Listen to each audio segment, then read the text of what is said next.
அரசு வழக்கறிஞர்கள் நியமனம் நியாயமாக நடைபெறுவதை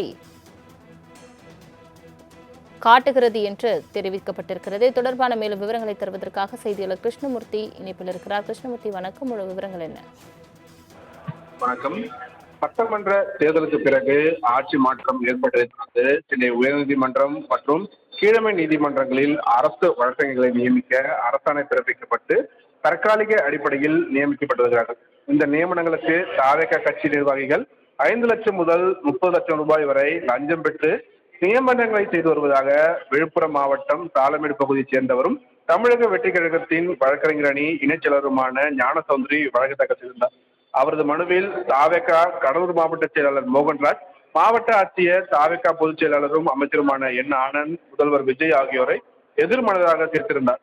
அரசு வழக்கறிஞர் நியமனத்தில் தனக்கு வாய்ப்பளித்து நியமனங்களை மேற்கொள்ள உத்தரவிடவும் அதுவரை அறிவிப்பாணைக்கு தடை விதிக்க வேண்டும் என்றும் கோரிக்கை வைத்திருந்தார். இந்த வழக்கு நீதிபதி முகமது ஷபீக் முன்பு விசாரணைக்கு வந்தபோது அரசு தலைமை வழக்கறிஞர் விஜய் நாராயண் ஆஜராகி இந்த வழக்கில் முதலமைச்சர் விஜய் மற்றும் அமைச்சர் ஆனந்த் ஆகியோர் தேவையில்லாமல் தீர்க்கப்பட்டிருக்கிறார்கள் என்றும் தமிழ்நாடு முழுவதும் அரசு வழக்கறிஞர் நியமனத்திற்கு ஆயிரக்கணக்கான விண்ணப்பங்கள் பெறப்பட்டுள்ளன, அவை சட்டப்படி பரிசீலிக்கப்பட்டு வருவதாகவும் மனுதாரர் பெயரும் பரிசீலிக்கப்படும் என்று தமிழக தரப்பில் தெரிவிக்கப்பட்டது.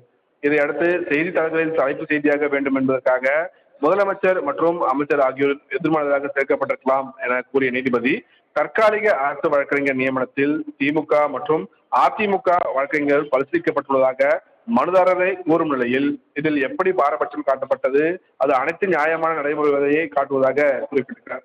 முதலமைச்சர், அமைச்சர், மாவட்ட செயலாளர் பெயர்களை நீக்க மனுதாரர் தரப்பு உத்தரவாதம் அளித்ததை ஏற்றுக்கொண்டு அவர்களின் பெயர்களை வழக்கில் இருந்து நீக்கிய நீதிபதி அரசு வழக்கறிஞர் நியமனம் தொடர்பாக அரசு தலைமை வழக்கறிஞரின் விளக்கத்தை பதிவு செய்து கொண்டு இந்த வழக்கையும் முடித்து வைத்திருக்கிறார்.